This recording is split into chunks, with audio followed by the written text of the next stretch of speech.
mislim, da smo lahko na Ptuju in v Sloveniji ponosni, da smo ponovno gostili en turnir takšnega ranga. Zahvalil bi se rad resnično čisto vsakemu, ki nam je doprinesel k temu uspehu tukaj. Danes smo imeli fantastičen, dramatičen zaključek tukaj na golf igrišču na Ptuju, ki je bilo resnično vrhunsko pripravljeno.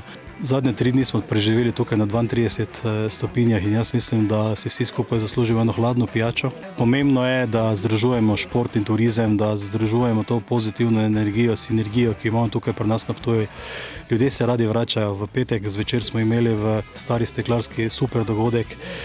Čudovita lokacija za podobne prireditve in jaz mislim, da sobota in nedelja tukaj, tekmovanje tukaj z prenosom po Šport TV-ju je resnično ena pika na i, predvsem že zaradi vseh teh pogledov z drona in vseh ostalih napetih trenutkov.